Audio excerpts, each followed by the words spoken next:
Hi, this is Jeremy Tallman with T&H Realty Services. One of the more common questions I get from new landlords is, what if the tenant destroys my house? And it's certainly an understandable question. Everyone who's looked at being a part of our industry has heard the horror stories of tenants doing all this damage to properties, so I certainly understand the fear. And while there are no guarantees out there, I can tell you from our own experience that tenants destroying a house is not an overly common issue. And there are certain things you need to do if you're thinking about renting your home to help ensure that the tenant does not destroy your house. The first is proper tenant screening. Above anything else, placing a highly qualified tenant in your home will go a long way to ensure that you have a successful tenancy. Past performance is the best indicator of future performance. So you need to make sure that you do your due diligence and screen that tenant very thoroughly. Second, collect a deposit. May sound simple, but you always must collect a deposit for any time you rent a property. Even the most cautious and well-meaning tenants can do inadvertent damage to your property. So if that happens, you need to make sure you have a deposit on file to help pay for those damages after the tenant moves out. And the third thing is property visits. It's important that you visit your property occasionally to make sure that things are being handled correctly.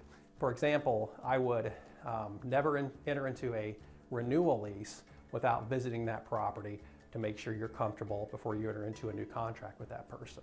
And also, leverage your vendors. So when maintenance is called by your tenant, then send the vendor out there and make sure they tell you if there's any problems going on with the property, such as smoking or unauthorized pets or things like that. So your vendors can be a tremendous resource if you use them correctly. So again, while there's no guarantees out there, taking a few precautions should give you a very good chance of having a successful tenancy. Now, if the tenant does leave the property in bad shape, let's say you did screen that tenant very well, but something happened, they lost their job, they're sick or something like that, and they left the property in bad shape. There are certain steps that you need to take to ensure that you get made whole. And it starts at the beginning. So when that tenant moves in, make sure that you document the condition of the property as it was the day they took possession. So that needs to be a document that's very detailed, that's signed by you, that's signed by the tenant, so everyone agrees that this is how the property was when the tenant took possession. Secondly, after that tenant moves out, you need to document that move out. So you need to be in the property, making notes of what damages were done above normal wear and tear by the tenant, take photos of that damage, and so make sure you have that all in a concise format because you may need that later on. Third, you have to serve your 45-day letter. In Indiana, within 45 days after that tenant vacates, you must serve them a letter if you're making any deductions for that security deposit for physical damage. So when you send that letter, you need to be very detailed into all the damages that you're deducting for that you feel are above normal wear and tear. And also we suggest providing that photo evidence in that letter so the tenant understands exactly why you made those deductions. So in that 45-day letter, if money's owed to you, so let's say that you have a $1,000 deposit, the tenant did $1,500 worth of damage, then you would need to set an expectation to that tenant as to when you expect for that $500 that's owed to you to be paid.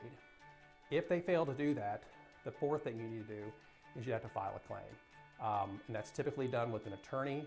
If you feel that the money owed warrants a claim for you to file a claim, then you would file that claim with an attorney.